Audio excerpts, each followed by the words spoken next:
Hello, welcome to episode 19 of Coffee with Centuro. Past few months have flown by. This is our last episode before Christmas, joined by Ben and Raj as ever. Morning, guys. Morning. Merry Christmas, Happy Hanukkah, and all of the other greetings. Yes, you too. Happy Hanukkah, Merry Christmas. All right, so let's get started. We're going to start with the news roundup as we usually do. So let's talk about South Africa. So this is your area of expertise. We're going to talk about a brand new airline that has just been launched in South Africa, and it's called Lyft. So it launched yesterday. Oh, Wednesday. Sorry, today's Friday. Today's Friday, 11th of December. This will probably go out on Monday next week. But on Wednesday, a new airline, Lyft, launched, and it's only domestic, so they're operating 3 routes between Johannesburg, Cape Town, and a town called George, which I've not heard of before. Is it George? Yeah. George, yeah. Yeah. And given that the pandemic is still in full swing, I mean, lots of countries are facing second waves. Airline industry has been hit hard. Apparently, air traffic has been down by 78% this year compared to last year. And TUI, which is Europe's largest holiday company, they reported, again, there's been a lot happening this week, but they've reported this week that they suffered £2.7 billion in losses this year, and they don't expect anything to get back to normal until 2022 at the earliest. So I want to get your thoughts, both of you. Is this a crazy move to set up an airline, or is it actually the best time to start an airline?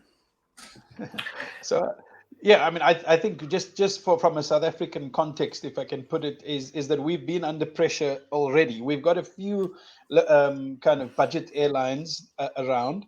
We have a national carrier, South African Airways, that is it makes billions of losses every single year. It becomes a big political thing that the taxpayer to bail out the national airline on a regular basis.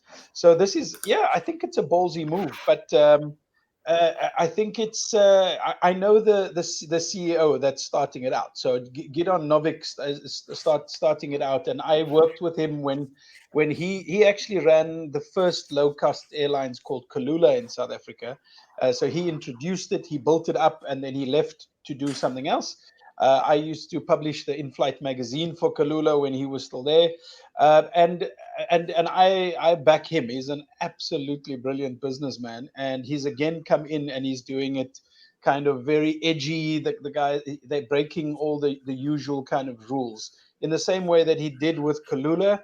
Everything was very funny. All the announcement was done funny. Everyone wore bright green, and it was quite. They at one stage they had a drag, someone in drag as their lead. It's like a massive guy dressed in drag as their maitre d', or what do you call that, the chief cabin person, and he was just so funny. So that was Kulula, and I think they're doing this very different again. The food's all served by Vida, which is South Africa's Starbucks. You know, they're the cool coffee brand that's everywhere.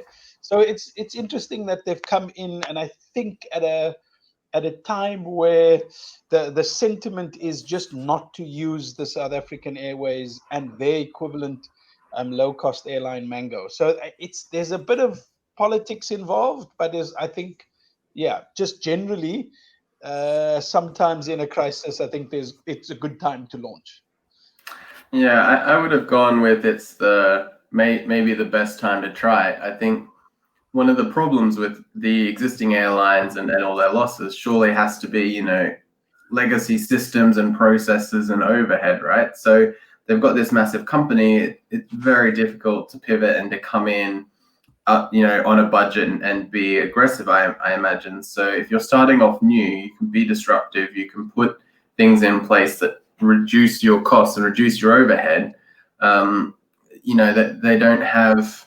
Well, I'm sure they would have adjusted their plans, but existing airlines will have had so many things rented, so many contracts in place that will just weigh them down. Whereas Lyft can come in and do it intentionally in this period of time, so they can plan out their costs, they can plan out their operations in a way that will thrive off the back of this. And by the sounds of it, there's a lot of other good timing elements to it. But yeah, I reckon it's a good time to start getting in, because soon people will have to start getting back. So you want to capture that market. Like when else will there have been such disrupt where the whole market's basically been tossed up in the air, and then it's just going to be a free for all for who can sort of catch it again.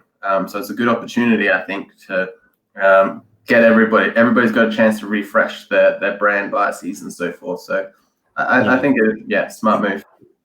Yeah, I think you've hit the nail on the head there. With all literally every airline has suffered. They're all saddled with debt because they've had to borrow loads to prop themselves up. And like legacy systems, exactly like you just said, Ben. I mean, it's the perfect time to beat the competition. You can come in, bring in new policies, be lean. Leasing planes is now much cheaper than it was this time last year. Fuel prices are third cheaper now than they were this time last year. So if anything, you're coming in, lower costs. Competition are all struggling, you can come kind of sweep in. And with the vaccine as well, let's see, maybe travel will get back to normal. It will still take a bit of time, obviously, but maybe it'll get to back to normal quicker than initially thought. So yeah, let's keep an eye on that one. Especially with domestic, I think we've all seen that. Domestic travel is the way to go. So it's a good shout to start there. All right, we'll watch them closely, see if the gamble pays off. Okay, let's move on into a slightly different field, leaving aviation and moving into, hospitality tech. I don't know what it's called, prop tech maybe. Airbnb. So Airbnb went public yesterday. Or they were looking to go public, and they went public yesterday. And they were looking to raise $3.5 billion by listing their shares, which kind of gave them a stock market valuation of $47.3 billion. Went public yesterday. By the end of the day, can you have a guess how much their actual valuation was? I did see that they raised their initial price expectations by about $10 a share. I don't know what that translates to the new number. Did it actually go up? Because sometimes these things, they come in at a point and then they dip really badly. So I was actually going to go the other way and say perhaps that happened again. They came in and then it dipped. You go down 10 billion, Siraj. I'll go up 10 billion. Okay, good. All right, so 37 and 57 billion. So they gave themselves this valuation, 47 odd billion.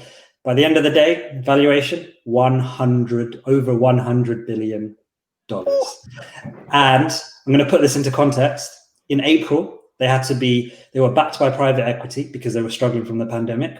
At that point, private equity put in $1 billion, which gave them a valuation of 18 billion. So April to December, they've gone from 18 billion to 100 billion during a global pandemic when they've clearly been struggling. So what I wanted to know is, do you guys think this is a realistic valuation? Is this stupidly high? What does the future hold for Airbnb? Isn't it a realistic evaluation is kind of like an oxymoron, right? Because is it ever realistic? I find most Silicon Valley kind of evaluations just absurd.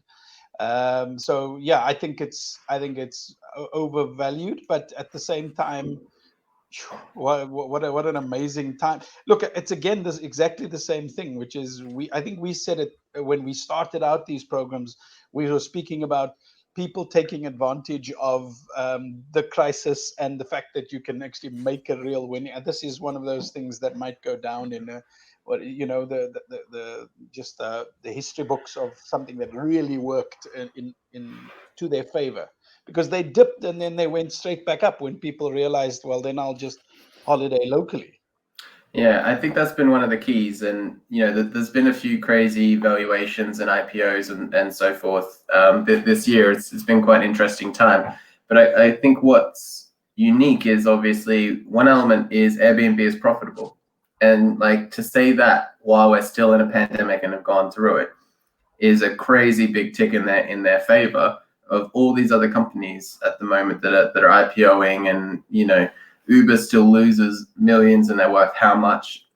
I'm not sure. I think Tesla, part of one of their jumps was based off reaching some level of profitability, but their stocks went out when they were still unprofitable. But Airbnb is coming out at that time, and they've managed to sort of pivot and capture enough of the market that I think everyone's just like, yeah, let's get in on this. It's if they can make hospitality work in a global pandemic, then what's it going to do as soon as there's no pandemic? They're profitable now. Once we can travel again, it's only going to go further up, right? So I can understand. I mean, we're in a big period of hype, sort of carries a lot of things along a fair way. So I understand where the hype's coming from.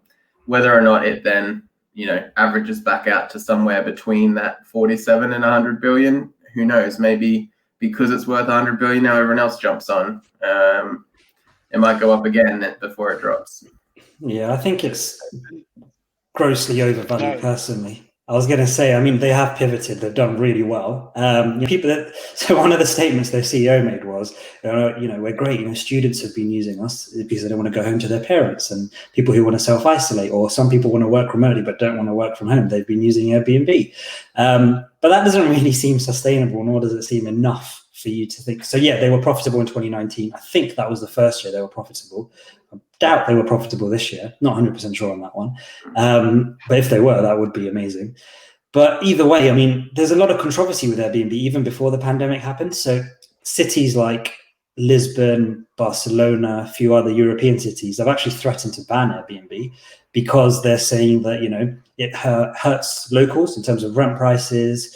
There's other safety security issues. And I know Airbnb have battled with all of these issues for 10 plus years to get where they are today. And I think it's a great business. But I don't know, 100 billion when they were valued at 18 in April, and during the pandemic, that has to come down to hype. That's the thing with stock markets. It's what everyone says around it, the confidence, and I don't know, it's crazy. Yeah. The problem is often that it's people that don't know what they're doing that jump on the hype, get it up to 100. The people that know what they're doing will jump out now, and then the numbers will crash, and it'll be the people who don't know what they're doing that'll, when it goes back to 47 or 20 million, well, it'll be higher than the 18 billion in April, but say it just goes back to their expectations. Once it loses half their value, unfortunately, a bunch of people will lose out there, but yeah, it really is swings and roundabouts, because whoever's kind of buying it at 98 or whatever, as it's increasing, they're overpaying, especially if it's going to bounce back. But the irony, I mean, of this is that it's the biggest accommodation business in the world that owns 0 rooms, right? It really is. You mentioned it as you entered, whether it's a tech prop. For me, this is like 100% a tech thing, because I'm busy trying to put together a conference in Turkey for May next year, and the 2 biggest hotels, which is the Crown Plaza and the Hilton, are both closed, and they have been closed for weeks now. Just what is the cost of a massive building like that standing empty for months and months on end, versus Airbnb? Yes, they lost, but all they do is they pull back a little bit. They haven't lost a thing because they don't own any of the property. I think it's still genius. It's pure genius when it comes to let's rent out someone else's thing and make money off. Just think about you could argue it only works when you have those properties. And if people have second property, if people are sharing out a room in their own home with COVID, do you want strangers coming in and out? Number one. Number two, are strangers even coming in and out because of the lack of travel? And then if you have a second property, given the pandemic and the uncertainty and the less numbers of people traveling, is it better to rent out the whole property to a family or to a group of people rather than use Airbnb? So at that point, does the model fall down anyway? So I don't have a property. My sister owns a home close to George. You mentioned that airport, so it is a holiday kind of space, and she used to do it on Airbnb, and then this year she went for long-term rental. So exactly that. But when I spoke to her, she said, well, she prefer to go back to Airbnb because she can make a much better profit margin on it, and then have the place available for her to use when it's not booked. I still think again, as I think both Uber and Airbnb started out, the initial concept was use your own car while you and make some money off it, and use a spare bedroom and make some money off it. And then it just becomes commercialized, and people buy properties to Airbnb or cars to Uber, and it becomes a different beast. If you look at the amount of properties on there, and what they've got right, which is the ease of use and everything else, and the trust and all of that. And again, Airbnb has become the name, right? We'll Airbnb it, even if you book something on, or you go to another place to have a holiday for the weekend, we Airbnb'd it, So Yeah. I think they've done amazingly well. And sorry, last thing is, I think I mentioned it in a previous episode, is that on a podcast with the founders of Airbnb, when the pandemic happened, they cut back their marketing spend by $1 billion.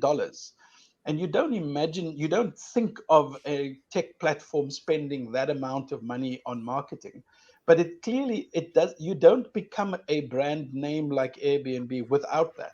So they are pumping in huge amounts of money. It's not by chance that they are as big and that they are valued at that. Having said that, 100 billion.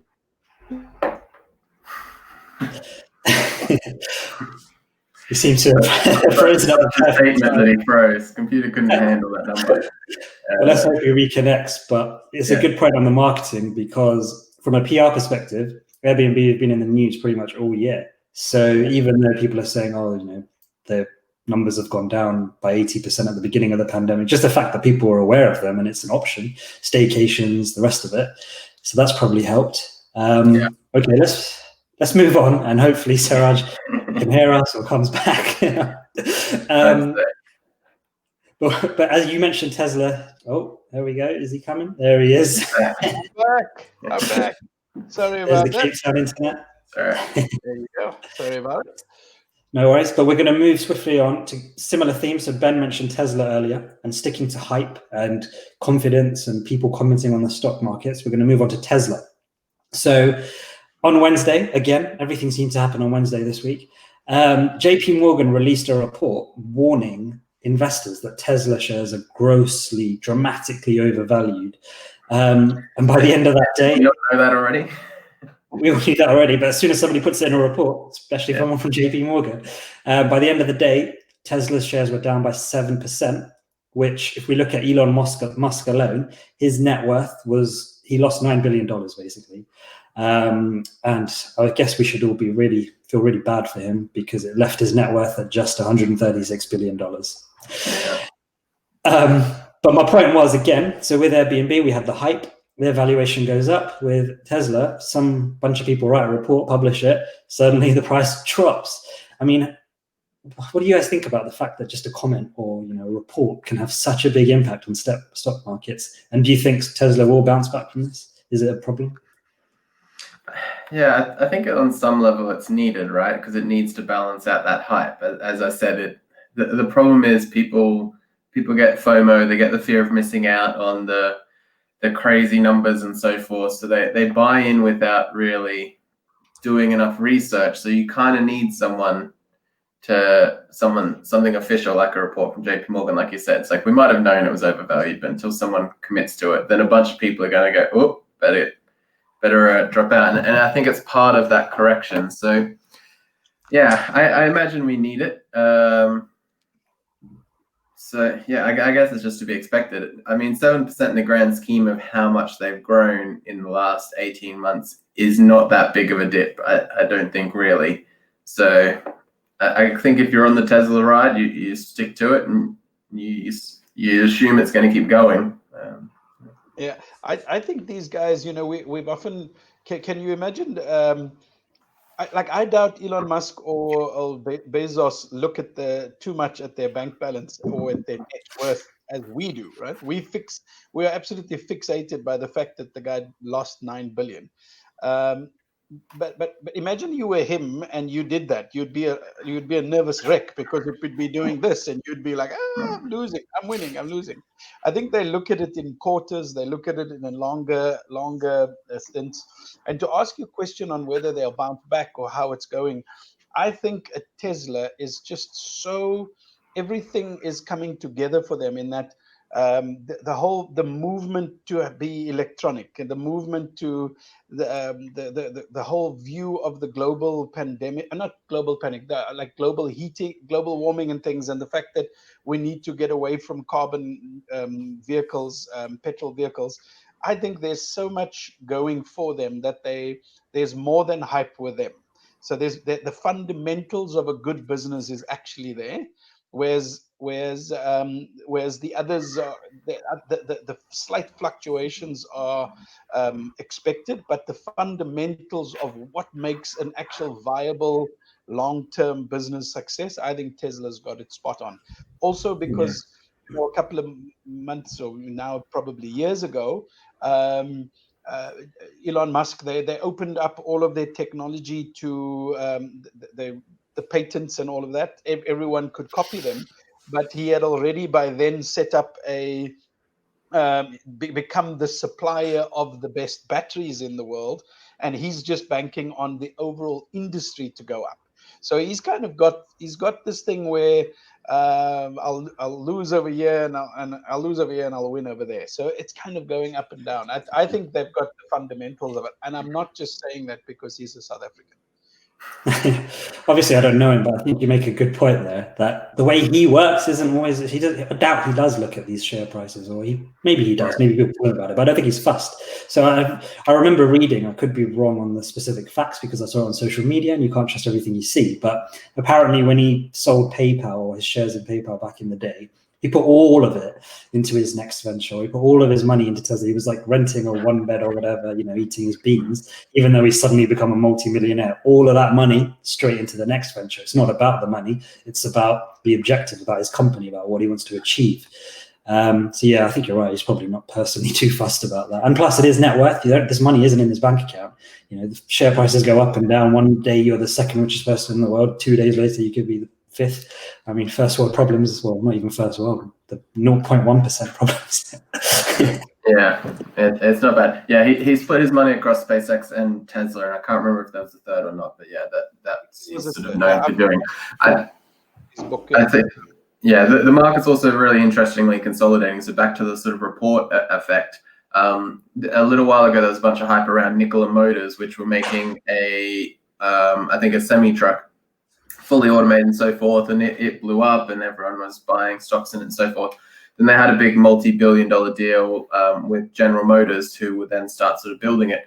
But then a report came out. It was what's the word for it? One of the organizations that have to go and actually look into your business, and they eventually, to paraphrase, went, wait, this company is full of BS. They basically don't have anything. They're faking it till they make it, kind of thing. And then GM ended up pulling out, and I think that's like, I haven't checked where it's gone since, but like it's crashing. So these sort of things happen, especially around big hyped up stuff. Yeah. So moving on to big companies, rich people, hyped up stuff. We won't spend too long on this, but Facebook, we discussed them not that long ago, maybe a month, maybe more than that, where we were speculating, will they be forced to break up WhatsApp, Instagram, all the other things they've bought? Is it too big? So we've had this discussion before, but I just wanted to mention it because Facebook are facing a US antitrust lawsuit. 46 states got together, only 4 states opted out to kind of challenge Facebook on this. Zuckerberg's response was, this is ridiculous. Every time we did an acquisition, we were vetted and everything was looked at by the competition authorities. Why are you now historically looking back because of our success? So I know we've discussed it a little bit before, but now it's actually happening. We were purely speculating. We got it right. Any initial thoughts, quick thoughts? Yeah, I don't know how I would feel because I guess from Zuckerberg's point of view, they did all the right thing. People laughed at them when they tried to pay $1 billion for Instagram, and then when they paid 17 billion or whatever the number was for WhatsApp, everyone were like, that was a ridiculous acquisition for that amount of money, and it was crazy, and why would you do that? And yeah, they went through all the correct channels and had it approved by the SCA, I think it is. And then historically for people to go, oh, actually now the cool thing is to pick on the big tech companies. You go, well, we're the ones that took the risk, and Instagram was probably not going to survive this long if we didn't buy it and make it what it was. So to say we were buying up our competition or becoming too big of a conglomerate, it's just the success of our company. So I can imagine that's annoying, but I guess at the same point, there is a reason why they eventually break up 2 bigger companies and that have a monopoly. So it's an interesting one because if I put myself on that seat and we just built a really amazing, massive company, did everything correctly, and then the government came back 10 years later and said, you did too good a job. Go split your company up. Like, what are you going to do to that? So I kind of get both sides, and I just wonder, how you would feel if you did too good a job building a massive company. It feels like a punishment for success, which is bizarre. But I also I've thought about the fact that what does breaking up mean? I somehow think these guys will sell it for a profit. So they're actually just going to make more money, right? They'll just take off assets that they think are probably the weakest, sell it for a lot more than they bought it for, and then continue. But I still, it's for me. I'm kind of still questioning what's the overall, like, who gains by this breaking up? Do they really feel that Facebook, because of the lack of competition, is just bullying the price higher of all their assets? And if so, do they think it's going to really change if they sell it? Because the kind of people that are going to buy this or want to run it are going to want to run it at similar kind of prices. I don't know. I think they'll still make a success out of it, even if they sell it. I think it's a power thing. Yeah. I think, like, if you look at, so why did Facebook buy Instagram? Because everybody was moving towards Instagram and showing photos there rather than posting them on Facebook. Why did they buy WhatsApp? Because everybody was messaging on WhatsApp, and Facebook were like, we have Facebook Messenger. We want that to be the thing. If Facebook now owns everything, they own everyone's data. Their monetization comes from advertising. They're making a killing off Instagram adverts, Facebook ads, controlling that, fake news. There's all these different issues. And I think they've had so many challenges from the US authorities in various ways this year. And this is just the next one along the ladder, because the motivation for Facebook to buy these companies in the first place was to beat the competition, which is anti-competitive. So the other question is, why was this not picked up during those acquisitions at the time? Yeah, I think that comes back to people not realizing that Instagram was worth $1 billion or so forth at the time. So it's the people sitting there making the decision, not understanding what a social media photo app would be worth. And I think to Suraj's point, the thing is breaking up the power of having those elements. So once you start creating profiles based off people's Instagram, combined with their Facebook, combined with their WhatsApp data, the information you have at your fingertips versus if all of a sudden WhatsApp is its own company, they're on that scale, right? Is its own company, and then you have to start having data deals and so forth. There, one, it becomes more expensive. At one point, you own all the data. At the other point, someone else owns it, and then you've got to come up with contracts and so forth that cover how you use that data, which will change the user agreements as well. So I think it is just that control, and data is king, information. So they'll have crazy profiles based off what I looked at on Instagram and then went over onto Facebook, and the cross advertising and so forth as well. I think that's what they're trying to cut the ties between. So, stay in your lane, you can get as big as you want within there, but once you start owning this data and this data and this data, you become too powerful, I guess. Yeah, I think that's it. Zuckerberg is now the overlord of the world in terms of data. So that kind of brings me on. He is clearly a very smart man, a bit of a genius possibly, who knows, depends whether you like him or hate him. You can't deny that he's a smart guy. So there was a report released this week by a company called Voucher Cloud, which ranked the top 25 countries in the world based on intelligence. So what do? They looked at, they had kind of three main criteria that they looked at. So one of them was the number of Nobel Prizes each country has won. That represents historic intelligence. They look at the current average IQ of a nation, and they look at kind of education attainment. Now, I dug a little bit into this, but I couldn't really figure out what they meant by education attainment, but essentially it's to do with schooling, so school grades, exams, degrees. Like the number of degrees people have or something. Yeah, so a combination of like high school and university level kind of educational attainment. So with those three kind of criteria in mind, they've created this list, 25 countries. If you guys had to guess, who's number one? I love asking you to guess.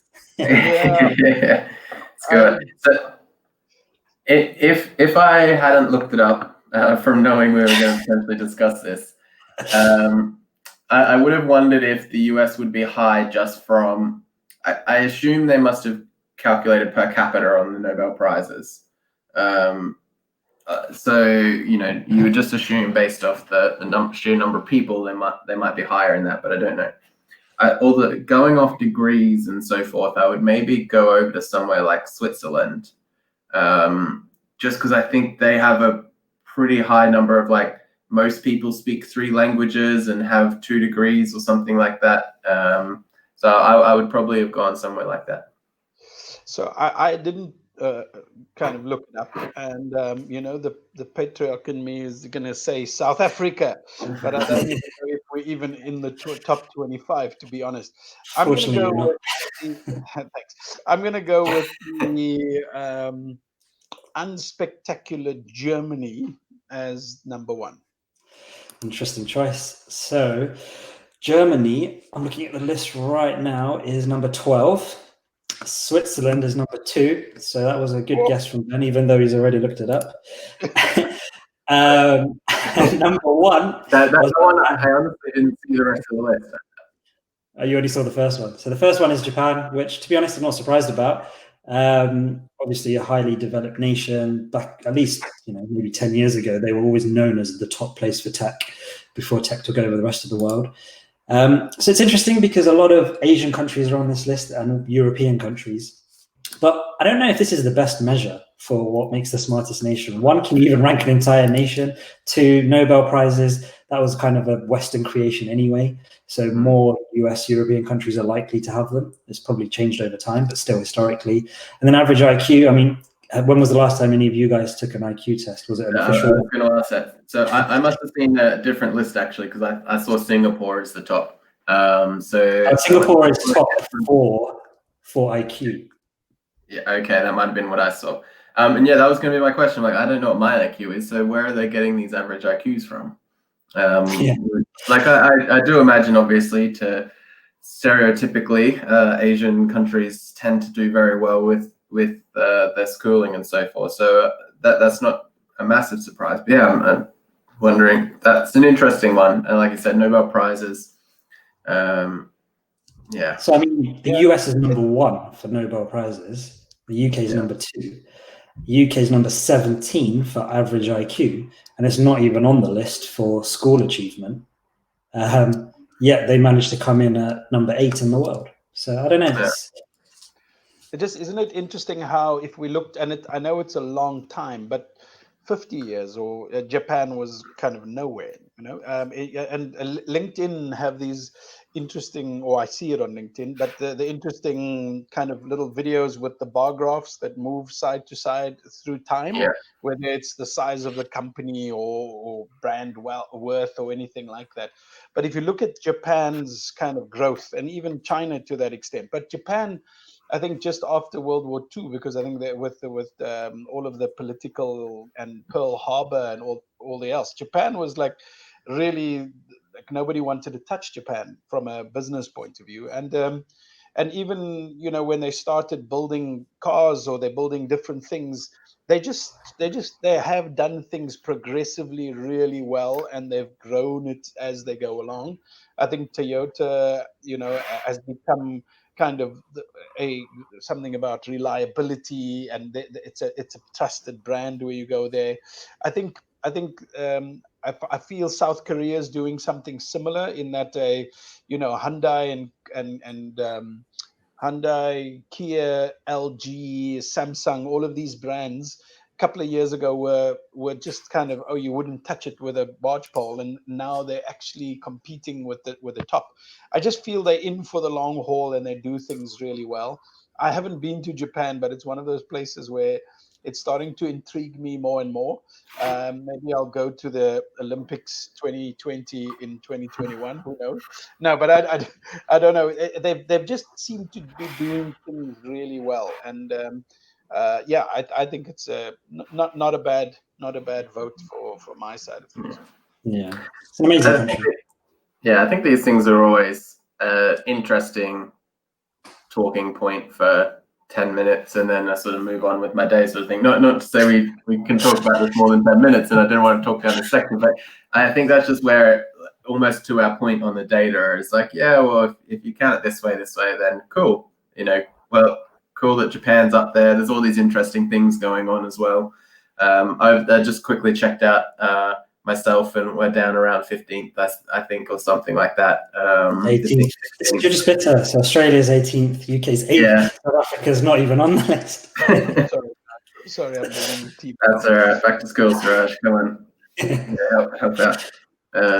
These lists are always arbitrary. It's like, but whilst we're talking about intelligence, it's a nice segue into the next topic. So people reportedly always say there's a particular game, maybe you want to call it a sport, probably not, which requires a lot of intelligence, and that's chess. And there's also a saying that, the best leaders play chess whilst everyone else is playing checkers. And Suraj, I know you're keen to talk about this. Not queen. There you go.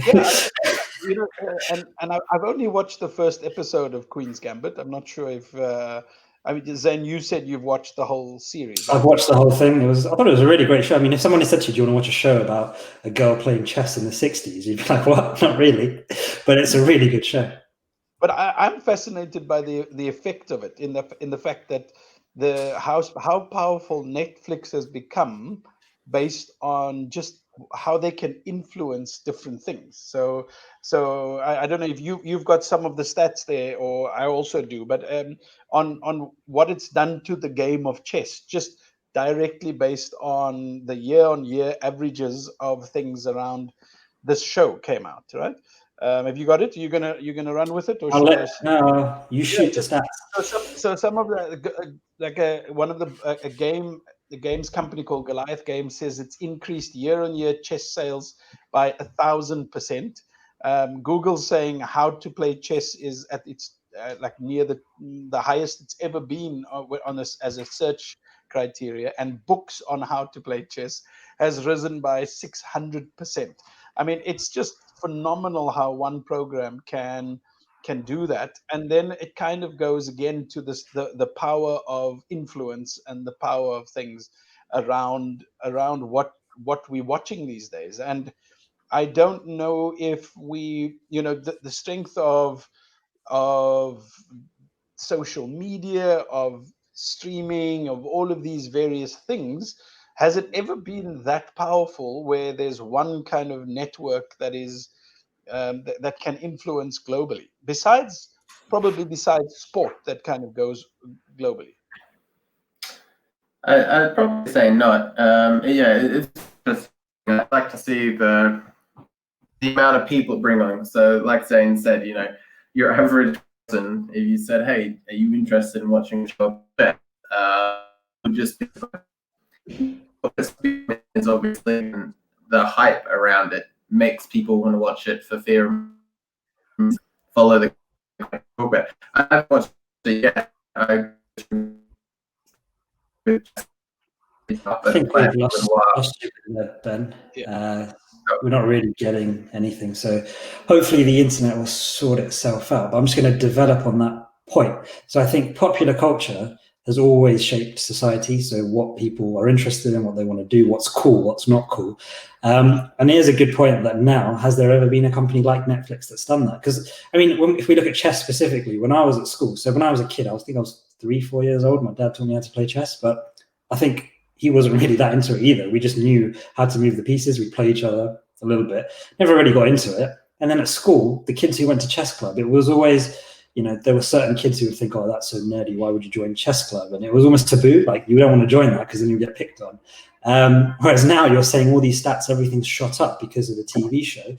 The Queen's Gambit was #1 on Netflix in 63 countries. So it's clearly had mass appeal. So who knows, in like 3-4 years, 2 years, even this year, maybe chess club is the place to be. And that all comes down to popular culture. It all just comes down to popular culture and what opinions are and how you can make something look cool. Yeah, amazing. Sorry, if I could just, I saw another stat that Netflix says 80% of what people watch is based on recommendations. So as much as their kind of thing says, because you like this, watch this and all of that, 80% is actually coming from recommendations of kind of chatting amongst your friends. It's again one of those very powerful word of mouth things, because I would never have done that. But my son, who actually is, I've got an older son who plays chess. He told me, you got to watch this program, and I was like, really? And I watched it, and I thought it's a really good production value and all the rest, and interesting. And so again, yeah, 80% of what people watch come from recommendations, and then I thought about that, and I do it with my mates, and every now and then it's one of those things that you kind of around a barbecue kind of go, what are you watching these days, and then you start talking about the series that you're watching, or you recommend things to your little group of family or whatever. You really should watch this documentary or things. So yeah, I think you spot on, Zane, in that the new popular culture can be shaped by these things. Yeah, hopefully I'm coming through a little bit better. Just quickly on that, the first thing that came to my mind with what else does things like this was like MTV maybe back in the day would define popular culture based off what people were watching, and like where you would like stick to a channel, and that was the cool kids channel to watch.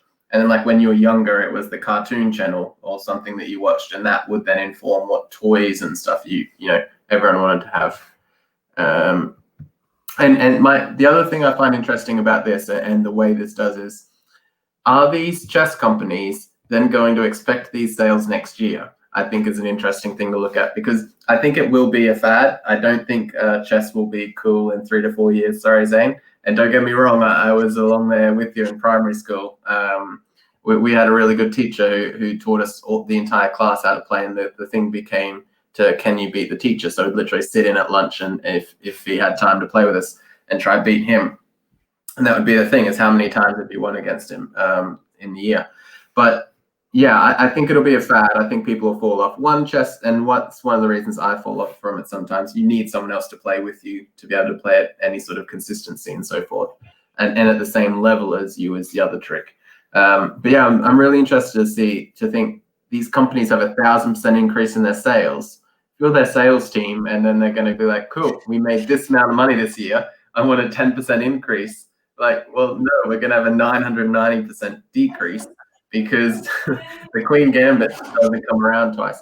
So I even saw, these things happen. So on YouTube, one of the top creators there, PewDiePie, has a running just in joke with his videos that he has a tambourine. And then there was the thing saying that tambourine sales went up 15%, just because he has an in joke with it. And I had the same thought with that. I'm like, these guys must either, one, not know what's going on, or two, once they figure out what's going on, they're going to be like, how do we keep making this sort of money?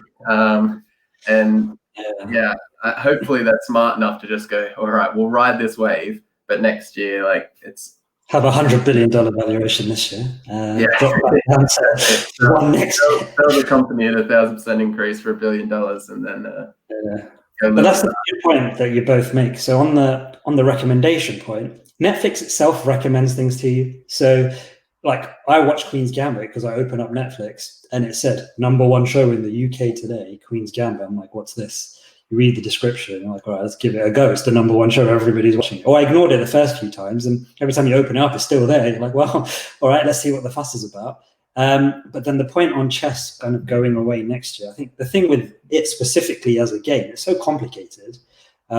If you really want to master it, you kind of have to study it. You have to read the books, or I don't know, maybe there are videos nowadays, and kind of look at the strategy, play with other people, learn from each other. And it probably takes a lot of time investment to get good at it. And it's one of those sorts of things where if you're a kid, you're either really into it or you're not. You'd rather be playing, some of them would rather be playing football or doing so many other things. So it's not the sort of game that is going to have mass appeal. So even all these people that are into it now, they're going to get into it, read those books or watch those videos, and then they'll get bored after a couple of months and be back to something else. So it's a good point. I wonder what happened, because there was a fad at one stage where master chefs, it was a big. I mean, I know there's Master Chefs Australia, there's Master Chef UK, there's the great cook-off or bake-off or whatever it is in the UK, and it became such a big thing. But I think that also influenced the amount of people who thought cooking was cool, and I know that within my family, my brother-in-law is just because I think following on watching that kind of show, just got interested in cooking, and then it kind of grew and everything else. So there are probably other shows that have influenced popular culture as well. Probably not the last that it's going to happen. And just interesting that, yeah, I wonder how many chess sets will be under the Christmas tree this year versus. And then Sorry, sorry, my teenage son, you couldn't get PlayStation 5 or whatever. The chessboard. Yeah, and it's magnetic. It won't fall off. Yay. Oh, now that's going to go down. Could be the other way around. Sorry, son, couldn't get your chess set, but I got your PS5 instead. Oh, dang it. Yeah. Download the chess game on the PS5 instead. There you go. All right, great. I think that's going to wrap us up today. So that was our last episode for Christmas. So as we said at the beginning, happy Hanukkah, happy Christmas. We hope all our viewers have a great break. And by the way, we didn't comment on your jumper. I feel National Christmas Day, Christmas jumper day when we're recording this. So got my Star Wars themed just to make it a little fun. I guess also worth saying that we'll obviously be coming back next year, and we're looking at potentially mixing up the format. So if anyone wants to suggest anything, please feel free to shout out. But I think come January, we'll be back with everybody in video and podcast format and so forth, and hopefully bring a few changes. So this is the end of season 1. We might even come up with a new name for season 2. Recommendations, well, on that. Yeah. But yeah, I guess happy holidays, everyone. Yeah, you too. Happy holidays. Thanks. See ya. Yeah.